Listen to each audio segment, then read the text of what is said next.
अथ सप्तमोऽध्यायः। श्रीभगवानुवाच मय्यासक्तमनः पार्थ योगं युञ्जन्मदाश्रयः असंशयं समग्रं माम् यथा ज्ञास्यसि तच्छृणु।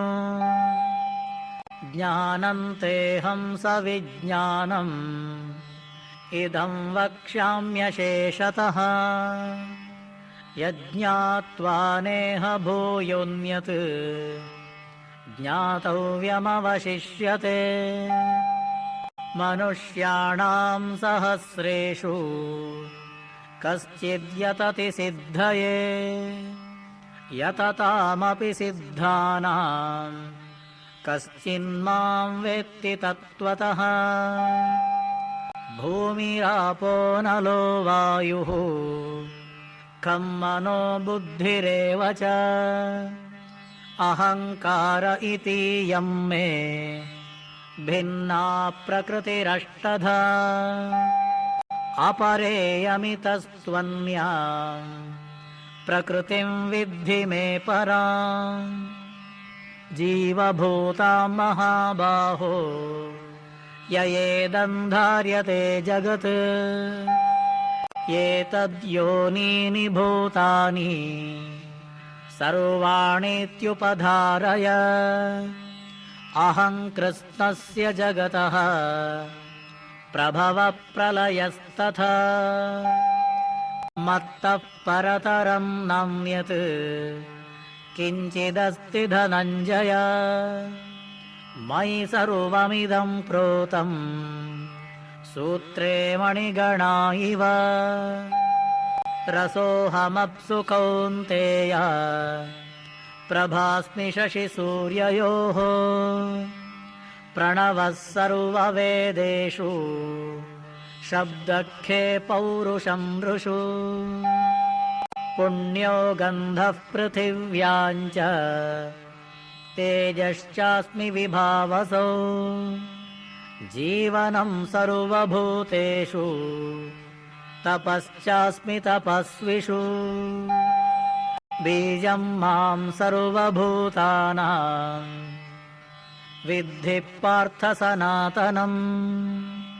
बुद्धिर्बुद्धिमतामस्मि तेजस्तेजस्विनामहम्।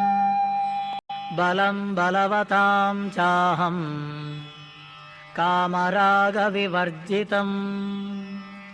धर्माविरुद्धो भूतेषु कामोऽस्मि भरतर्षभ। ये चैव सात्विका भावाः राजसास्तामसाश्च ये मत्त एवेति तान् विद्धि न त्वहं तेषु ते मयि। त्रिभिर्गुणमयैर्भावैः एभिः सर्वमिदं जगत् मोहितं नाभिजानाति मामेभ्यः परमव्ययम्। दैवे ह्येषा गुणमयी मम माया दुरत्यया। मामेव ये प्रपद्यन्ते मायामेतां तरन्ति ते। न मां दुष्कृतिनो मूढाः प्रपद्यन्ते नराधमाः। माययापहृतज्ञानाः आसुरं भावमाश्रिताः। चतुर्विधा भजन्ते मां जनाः सुकृतिनोऽर्जुन। आर्तो जिज्ञासुरर्थार्थी ज्ञानी च भरतर्षभ। तेषां ज्ञाने नित्ययुक्तः एकभक्तिर्विशिष्यते। प्रियो हि ज्ञानिनोत्यर्थम् अहं स च मम प्रियः। उदाराः सर्व एवैते ज्ञानी त्वात्मैव मे मतम्।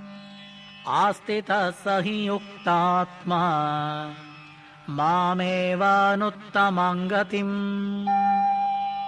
बहूनां जन्मनाम् अन्ते ज्ञानवान् मां प्रपद्यते वासुदेवः सर्वमिति स महात्मासु दुर्लभः कामैस्तैस्तैहृतज्ञानाः प्रपद्यन्तेऽन्यदेवताः तं तं नियममास्थाय प्रकृत्या नियता स्वया यो यो यां यां तनुं भक्तः श्रद्धयार्चितुमिच्छति तस्य तस्याचलां श्रद्धां तामेव विदधाम्यहम् सतया श्रद्धया युक्तः तस्याराधनमीहते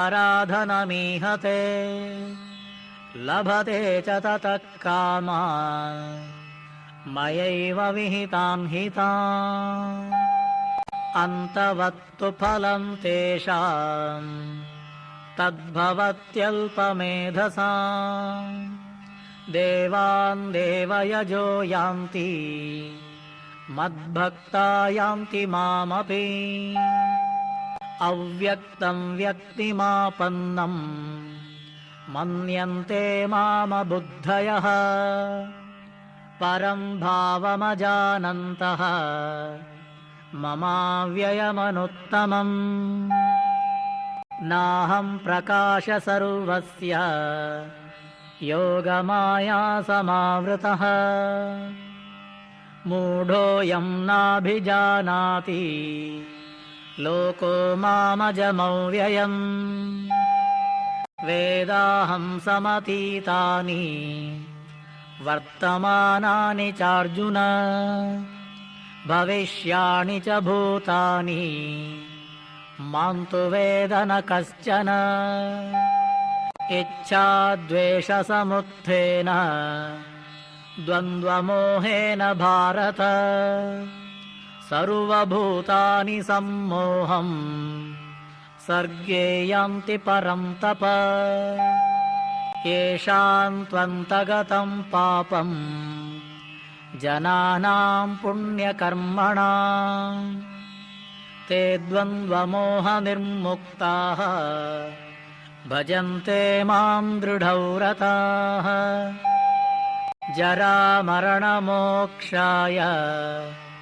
मामाश्रित्य यतन्ति ये ते ब्रह्म तद्विदुः कृत्स्नम् अध्यात्मं कर्म चाखिलम् साधिभूताधिदैवं मां साधियज्ञं च ये विदुः प्रयाणकालेऽपि च मां ते विदुर्युक्तचेतसः ॐ तत्सदिति श्रीमद्भगवद्गीतासु उपनिषत्सु ब्रह्मविद्यायां योगशास्त्रे श्रीकृष्णार्जुनसंवादे ज्ञानविज्ञानयोगो नाम 7मोऽध्यायः।